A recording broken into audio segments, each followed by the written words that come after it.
सफला एकादशी की व्रत कथा सुनने के लिए हम 1 लोटा जल ले लेंगे और अपने हाथ में थोड़े से तिल या तो फूल लेकर हम सफला एकादशी की व्रत कथा शुरू करेंगे। तो चलिए व्रत कथा सुनाती हूँ। अर्जुन बोले, हे दीन बंधु, आप कृपा करके पौष मास के कृष्ण पक्ष की एकादशी के विषय में बताएं।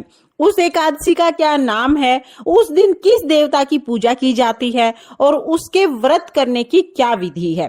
कृपा कर यह सब आप मुझे विस्तार पूर्वक समझाएं। श्री कृष्ण भगवान बोले, हे पार्थ, तुम्हारे स्नेह के कारण मैं तुम्हारे प्रश्नों का विस्तार सहित उत्तर देता हूँ। अब तुम इस एकादशी के व्रत का महात्म्य सुनो। हे अर्जुन, इस एकादशी के द्वारा भगवान विष्णु को अति शीघ्र प्रसन्न किया जा सकता है। पौष माह के कृष्ण पक्ष की एकादशी को सफला एकादशी के नाम से जाना जाता है।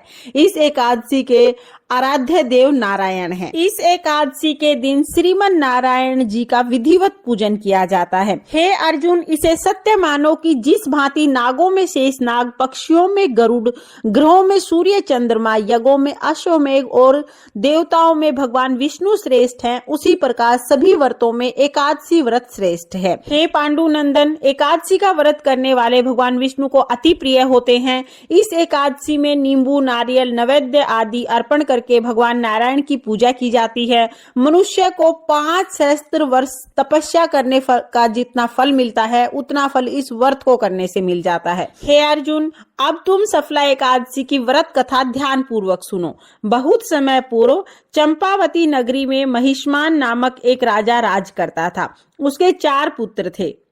उन पुत्रों में सबसे बड़ा लुम्पक नामक उसका पुत्र महापापी और दुष्ट था। वह हमेशा पर स्त्री गमन तथा वैश्याओं के यहाँ जाकर अपने पिता का धन व्यय करता था। देवता, ब्राह्मण, वैश्य आदि सुपात्रों की निंदा करना उसका नित्य का काम था।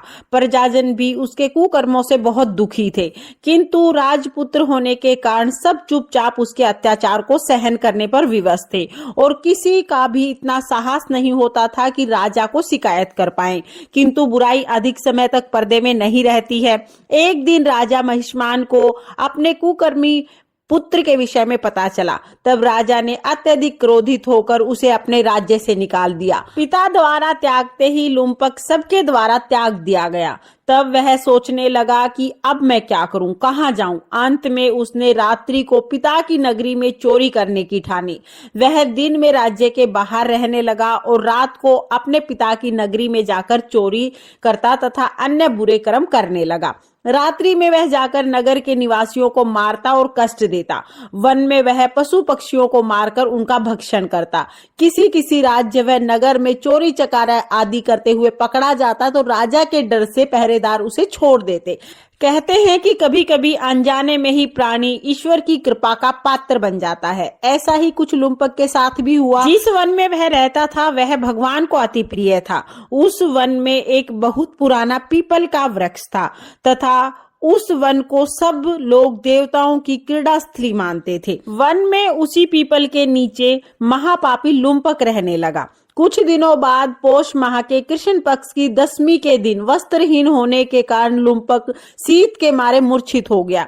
शीत के कारण वह रात्रि को न सो सका, उसके हाथ पैर अकड़ गए। उस दिन वह रात्रि बड़ी कठिनता से कटी, परंतु सूर्य नारायण के उदय होने पर भी उसकी मूर्छा नहीं खुली। वह ज्यों का त्यों पड़ा रहा। सफला एकादशी के मध्याह्न तक वह दुराचारी मूर्छित होकर पड़ा रहा। जब सूर्य के तपने से उसे कुछ गर्मी मिली तब मध्याह्न में कहीं उसे होश आया। वह अपने स्थान से उठकर गिरते पड़ते वन में भोजन की खोज करने लगा। उस दिन वह जीवों को मारने में असमर्थ था, इसलिए जमीन पर गिरे हुए फलों को खाकर पीपल के वृक्ष के नीचे आ गया। तब तक सूर्य भगवान अस्त हो गए थे। भूखे होने के बाद भी वह उन फलों को नहीं खा सका, क्योंकि कहाँ तो वह नित्य जीवों को मारकर उनका मांस खाता था और कहाँ ये फल। उसे फल खाना बिल्कुल भी रुचिकर नहीं लगा। अतः उसने उन फलों को पीपल की जड़ में रखा और कहा कि हे भगवान, यह फल आपको ही अर्पण करता हूँ, इन फलों से आप ही तृप्त हो जाएं। ऐसा कहकर वह रोने लगा और रात्रि को उसे नींद नहीं आई। वह सारी रात रोता रहा। इस प्रकार उस पापी ने अनजाने में ही एकादशी का व्रत किया और उस महापापी के इस व्रत तथा रात्रि जागरण से भगवान अत्यंत प्रसन्न हुए। उसके समस्त पापों का नाश हो गया। प्रातः काल होते ही एक दिव्य रथ अनेक सुंदर वस्तुओं से सजा हुआ आया, उसके सामने आकर खड़ा हो गया। उसी समय आकाशवाणी हुई, हे राजपुत्र, भगवान नारायण के प्रभाव से तेरे समस्त पापों का नाश होता है। अब तू अपने पिता के पास जाकर राज्य प्राप्त कर। लुम्पक ने जब ऐसी आकाशवाणी सुनी तो वह अत्यंत प्रसन्न हुआ और बोला, हे भगवान, आपकी जय हो। ऐसा कहता हुआ सुंदर वस्त्रों को धारण करने लगा और अपने पिता के पास गया। उसने अपने पिता को संपूर्ण कथा सुनाई।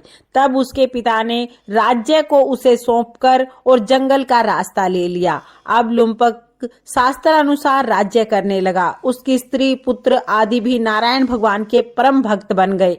वृद्धावस्था आने पर वह अपने पुत्र को गद्दी देकर भगवान का भजन करने के लिए वन में चला गया और अंत में परम पद प्राप्त हुआ। हे अर्जुन, जो मनुष्य भक्ति पूर्वक सफला एकादशी का व्रत करते हैं, उनके सभी पाप नष्ट हो जाते हैं और अंत में मुक्ति मिलती है। हे अर्जुन, उन मनुष्यों को पूंछ और सींगों से रहित पशु समझना जो इस सफला एकादशी के व्रत का महत्व नहीं समझते हैं। सफला एकादशी का महात्म्य पढ़ने और सुनने से ही मनुष्य को राजसूर्य यज्ञ के समान फल प्राप्त होता है। ये थी सफला एकादशी की व्रत कथा। अब हम एक गणेश जी की कथा जरूर सुनेंगे। एक बार एक गांव में मेला लगा था। सब लोग मेले में जा रहे थे। एक छोटी सी लड़की ने जिद कर ली कि माँ, मैं भी मेले में जाऊंगी। उसकी माँ ने कहा, नहीं बेटा, वहां बहुत भीड़ होगी, तुम कहीं गिर पड़ जाओगी। लेकिन लड़की नहीं मानी। तब उसकी माँ ने 2 लड्डू और 1 घंटी पानी दे दिया और कहा कि 1 लड्डू और पानी गणेश जी को और बचा हुआ लड्डू और पानी तुम ले लेना। लड़की घंटी, पानी और लड्डू लेके मेले में चली गई। जाकर गणेश जी के सामने बैठ गई। हे गणेश जी, 1 लड्डू और पानी तुम्हें, बचा हुआ लड्डू और पानी मुझे। ये कहते कहते सुबह से शाम हो गई। मेला बिछड़ने लगा। सब लोग घर जाने लगे। सबने कहा कि तुम भी घर चलो। तो लड़की बोली, नहीं, जब तक गणेश जी लड्डू खा के पानी नहीं पिएंगे मैं घर नहीं जाऊंगी। गणेश जी ने सोचा कि अगर मैंने लड्डू खा के पानी नहीं पिया तो ये घर नहीं जाएगी और इसका दोष मुझे लगेगा। गणेश जी एक छोटे से बालक के रूप में आए और कहा, लो तुम्हारा लड्डू खाया, लो तुम्हारा पानी पिया, अब मांगो क्या मांगना है। लड़की सोचने लगी, क्या मांगू? अन्न मांगू, धन मांगू, खेत मांगू, बैल मांगू, हवेली मांगू, महल मांगू, सुहाग मांगू, क्या मांगू? ये सोच रही थी। तभी लड़का बोला कि जो जो तुमने सोचा है वो सब हो जाएगा, अब तुम अपने घर चली जाओ। लड़की अपने घर आ गई। उसकी माँ बोली, बेटा इतना टाइम कहाँ लगा दिया? तब वो बोली, माँ, आपने ही तो कहा था कि गणेश जी को लड्डू खिला के पानी पिला के आना। मैं तो गणेश जी को लड्डू खिला के पानी पिला के आई हूँ। जैसे ही लड़की ने अपनी बात पूरी की तो उसके घर में अन्न धन जो जो उसने सोचा था वो सब हो गया। हे गणेश जी महाराज, जैसे आपने उस लड़की की इच्छा पूरी की, जैसे उसके घर को अन्न धन से भरा, वैसे ही इस कहानी को कहते सुनते हुकारा भरते सबकी सब मनोकामनाएं पूर्ण करना और सबके घर को अन्न धन से भर देना। ये थी गणेश जी की कथा। इस तरह से सफला एकादशी की व्रत कथा पूर्ण हो जाएगी। कथा सुनने के बाद जो आपने हाथ में तिल लिए हैं वो हम श्री हरि विष्णु भगवान को, गणेश जी को समर्पित कर देंगे। तो इस तरह से हमारी जो कथा है वो पूर्ण हो जाएगी। आपको ये कथा कैसी लगी कमेंट करके जरूर बताना। और अगर ये वीडियो आपको पसंद आया हो, वीडियो आपके लिए थोड़ा बहुत भी यूजफुल हो, तो प्लीज प्लीज वीडियो को लाइक कर देना। और हम महिलाएं घर में तीज त्योहार कैसे करते हैं ये देखने के लिए मेरे चैनल को सब्सक्राइब कर लेना। तो चलिए फिर मिलते हैं किसी और वीडियो में। तब तक के लिए जय श्री कृष्णा, राधे राधे।